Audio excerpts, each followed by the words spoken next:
নমস্কার সবাইকে। সবাই কেমন আছো? আশা করি সবাই ভালো আছো, আর আমরাও মোটামুটি ভালো আছি। আর লিটল তনু লাইফস্টাইল ব্লগে আপনাদেরকে স্বাগত জানাই। আর অনেক দিন পর একটা লং ব্লগ নিয়ে এসেছি। আর ব্লগ ভিডিও করা হয়ে ওঠেনি, কারণ দেখো আমার তো ছোট বাচ্চা বলো, ওকে সামাল দিতে দিতে আমার দিন চলে যায়। সত্যি আগে যখন সবার ব্লগ দেখতাম তখন ভাবতাম মনে হয় কিছুই নেই এর মধ্যে, ভিডিও করলে আপলোড করে দিলে ব্যাস পাবলিক হয়ে যায়, ঝামেলা বলে কিছুই নেই। কিন্তু যখন নিজে করছি সেই জায়গাটায় দাঁড়িয়ে সত্যি অনেকটাই টাফ, হয়ে ওঠে না ভিডিও করা। আর ভিডিও করা যদিও হয়ে ওঠে, সেটা এডিট করা হয়ে ওঠে না, এরকম একটা সমস্যা হয়ে দাঁড়ায়। আশা করি এই সমস্যাটা সবারই। আর আমাদেরকে দেখতেই পাচ্ছ, একদম সমুদ্রর কিনারায় চলে এসেছি। আর বাড়িতে থেকে থেকে না বোর হয়ে গেছিলাম জানো। বিয়ের প্রথম বছর এসেছিলাম বরের সাথে হানিমুনে ঘুরতে দীঘা, তারপর আর আসা হয়নি। তারপর এই যে মেয়ে হতে বিয়ের 2-3 বছর পর আবার এসছি। মাঝের মধ্যে এরকম ছোটোখাটো ট্যুর নেওয়াটা ভালো, মনের দিক থেকেও ভালো, শরীরের দিক থেকেও ভালো। আর মধ্যবিত্তদের কী বলো তো, সারা জীবন খেটে খুঁটে যেন জীবনটা কেরাসিনের হয়ে যায়, মানে আগুন ধরে দিলেই মনে হয় জ্বলে ওঠে, এরকম একটা ব্যাপার। দেখো আমাদের সেরকম আর্থিক অবস্থাও ভালো নয় যে এখানে ঘুরতে যাব সেখানে ঘুরতে যাব। আর এখানে আসারও একদমই প্ল্যান ছিল না।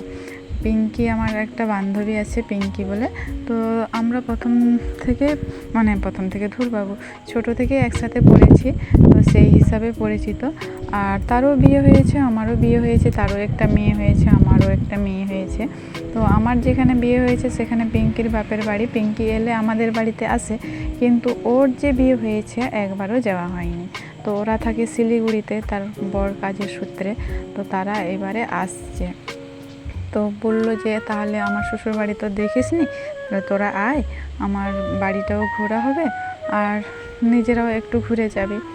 আর তারপর আমি বললাম ঠিক আছে তাহলে। দিয়ে হঠাৎই একদিন রাত্রে আমার মাথায় প্ল্যান এলো যে তাহলে পিঙ্কির বাড়িতে যাচ্ছি, তাহলে একদিন মন্দারমণিতে দিক থেকেও ঘুরে আসা যাক, ভালোই হবে। তো আমার বরকে বললাম যে যাবে তাহলে, পিঙ্কি বলছিল। তো আমার বড় কিছু না বলে ঠিক আছে, এই সময় তো কাজ টাজও নেই, তাহলে যাওয়া যাক, ঘুরে আসা হবে। তো সেই করে দুজনের মধ্যে আলোচনা করে আমরা এসছি। আর পিঙ্কি বাড়ি যাওয়ার আগের দিন আমরা এই যে মন্দারমণিতে একদিন ট্যুর নিয়েছি, তো ওখানে থেকে তারপরে পিঙ্কির বাড়িতে যাব।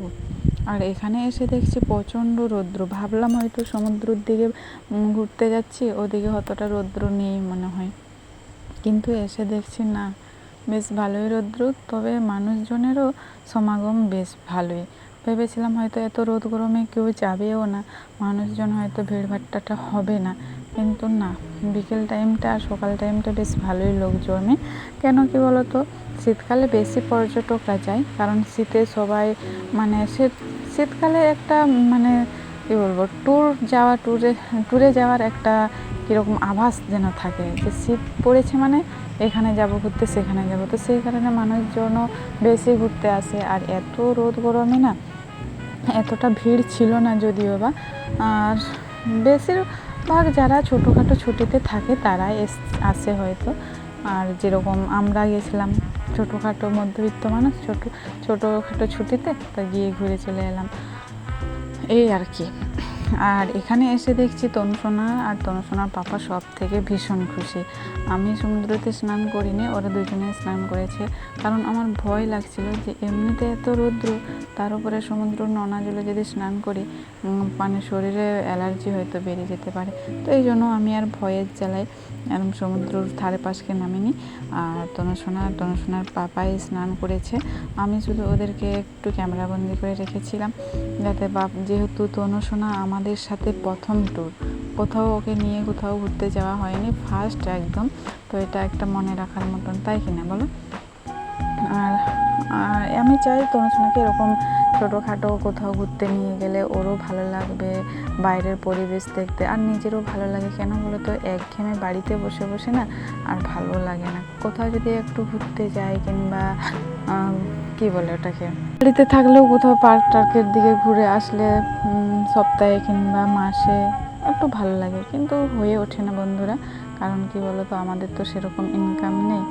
এই কথা ভেবে কাল কি হবে, আজ কি হবে, এই কথাগুলো ভেবে ভেবে না সংসারের মানে কি বলে ওটাকে, একটা চেন্ট টানতে টানতে জীবন শেষ হয়ে যায়, ভুলেই যায় যে এখানে যাব একটু, সেখানে যাব একটু, আর এই করে কোথাও যাওয়াও হয়ে ওঠে না। তো এরকম হঠাৎ করে প্ল্যান করে এখানে এসে বেশ ভালোই লাগলো, মনটাও একটু ফ্রি হলো, ঘোরাও হলো, সব কিছুই। তারপরে আবার সেই বাড়িতে গিয়ে আবার কাজের নিয়ে ব্যস্ততা, এটা সেটা, মানে নানা রকমের চিন্তা ভাবনা। আর এই দেখো, এদের দুজনের স্নান করা হয়ে গেছে, এদিকে আসছে। আর তনুসোনার তো ভীষণ আনন্দ, এর কোনো আনন্দের শেষ নেই। ও নিজেই একা একা হাঁটবে, কাউকে ধরতে দেবে না। ওর পাপা ওকে ধরেছিল প্রথমে। সমুদ্রের ধারে গুটি গুটি পায়ে তনুসোনা যখন হাঁটছিল না, কি বলবো বন্ধুরা, এত সুন্দর লাগছিল, কি বলবো, ভীষণ ভালো লাগছিল। আর তনুসোনা কত সুন্দর করে যেন গুটি গুটি পায়ে যাচ্ছে, আবার সমুদ্র ঢেউ আসছে একটু করে, আবার ছুটে ছুটে আসছে, এরকম একটা। আর আমি না, তনুসোনা, আমার জীবনে তনুসোনা আসার পর থেকে ভীষণভাবে চেঞ্জ হয়ে গেছে। কারণ আমি একটাই জীবনে লক্ষ্য স্থির করেছি, আমার এতটা কিছু চাহিদা নেই। আমার কাছে আমার তনুসোনা, আমার বর থাকলেই যথেষ্ট।